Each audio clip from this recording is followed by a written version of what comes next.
తెలంగాణ రాష్ట్రంలో అంటే ఎన్నికల ముందు కాంగ్రెస్ పార్టీ వారి ఎన్నికల మేనిఫెస్టోలో మహిళలందరికీ కూడా తెలంగాణ రాష్ట్రం మొత్తం ప్రయాణం చేసుకోవడం కోసం అని చెప్పేసి ఉచిత బస్సు ప్రయాణం అనే ఒక స్కీమ్ తీసుకొచ్చి అంటే మేనిఫెస్టో వాళ్ళు చేర్చి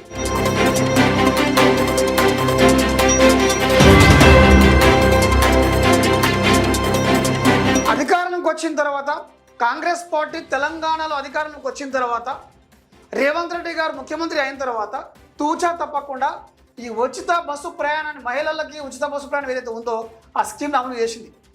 అందరూ బాగానే ఉంది. కానీ ఇప్పటికే లోటు బడ్జెట్ ఉన్నటువంటి రాష్ట్రాన్ని, అప్పుల పాలవుతున్న రాష్ట్రాన్ని, ఆర్టీసీ కూడా ఏం లాభాలు లేదు.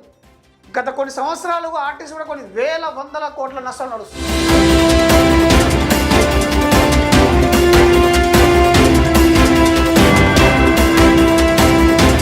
ఇలాంటి క్లిష్ట పరిస్థితులలో, ఇలాంటి సిచ్యువేషన్లలో మహిళలకి ఉచిత బస్సు ప్రయాణం ఎత్తేయడం వల్ల ప్రభుత్వానికి ఏ నష్టం ఉంటుంది అంటే వాళ్ళు ఏం ఆలోచిస్తున్నారు అంటే సడన్గా ఈ స్కీమ్ ఎత్తేస్తే కనుక మహిళల నుంచి వ్యతిరేకత వస్తుందేమో, లేకుండా జనాల నుంచి వ్యతిరేకత వస్తుందేమో అని చెప్పేసి భావిస్తున్నారు కావచ్చు.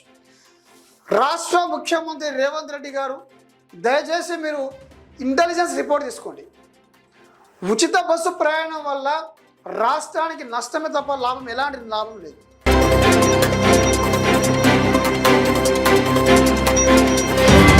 ఈ ప్లేస్లో ఇదే బడ్జెట్ తోటి మహిళా సంక్షేమ పథకాలు తీసుకోండి అండి, ఏదన్నా వాళ్ళకి ఎంప్లాయ్మెంట్ కల్పించే పథకం తీసుకోండి అండి. ఈ స్కీమ్ ఎత్తేయడం వల్ల రాష్ట్ర ప్రభుత్వం మీద ఎలాంటి వ్యతిరేకత రాదు. ఎందుకంటే మేధావులు, విద్యావంతులు ఎవరు కూడా ఈ స్కీమ్ని యాక్సెప్ట్ చేయట్లేదు. మహిళల్లో సైతం చాలామంది ఉపాధ్యాయులు కానివ్వండి, డాక్టర్లు కానివ్వండి, మీరు మేధావుల ఒక ఒపీనియన్ తీసుకోండి, మహిళలు సైతం దీన్ని వ్యతిరేకిస్తున్నారు. రాష్ట్రం కష్టాల్లో ఉంది, రాష్ట్రం నష్టాల్లో ఉంది, ఆర్టీసీ నష్టాల్లో ఉంది. ఈ టైంలో మహిళలకి ఉచిత బస్సు ప్రయాణం వల్ల కలిగేటువంటి లాభం ఏమీ లేదు. ఈ స్కీమ్ మీరు ఎత్తేయండి, దీనివల్ల రాష్ట్రానికి వచ్చే లాభం ఏం లేదు. కాబట్టి రాష్ట్ర ముఖ్యమంత్రి గారు ఇప్పటికైనా ఆలోచించి ఈ స్కీమ్ ఎత్తేస్తే బెటర్. మీరు ఒపీనియన్ తీసుకోండి. టాప్ ప్లాన్ స్టూడియో ద్వారా మేము చాలామంది కలిసినాం.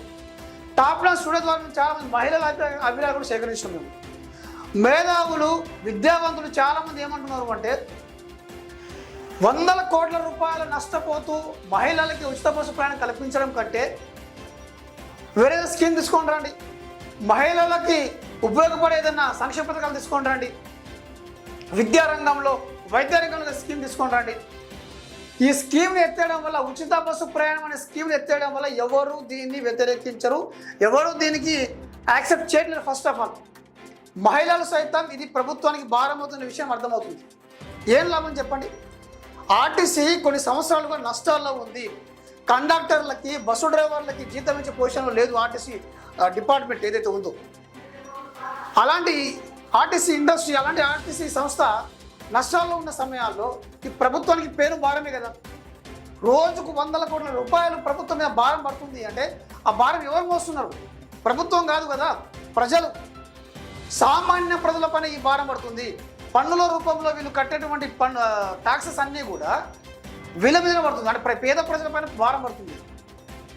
సో అండ్ స్పష్టంగా మనం అర్థం చేసుకోవాల్సింది ఏంటంటే టాప్ న్యూస్లో బయటకు వెళ్ళి ప్రజాభిప్రాయ సేకరణ చేస్తే 99% ప్రజలు ఏమన్నారు అంటే ఈ స్కీమ్ ఎత్తేమన్నారు. దీనివల్ల జనాలకు ఎలాంటి ఉపయోగం లేదు.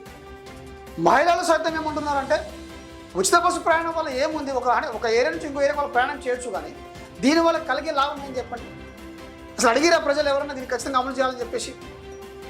వందల కోట్లు, లక్షల కోట్ల రూపాయలు నష్టపోతూ ఉచిత బస్సు ప్రయాణం వల్ల లాభం ఏదో ఉందో ఎలాంటి ఉపయోగం లేదు. సో ఇమీడియట్గా రాష్ట్ర ప్రభుత్వం దీని గురించి ఆలోచించి ప్రజాభిప్రాయ సేకరించి ఈ స్కీమ్ని ఎత్తేయడం వల్ల ఆర్టీసీ గట్టెక్కే అవకాశం ఉంది. లేకుంటే ప్రభుత్వానికి నష్టం, ప్రజలకి నష్టం, ఆర్టీసీ సంస్థ ఖచ్చితంగా కష్టాల పాలయ్యే అవకాశం ఉంది.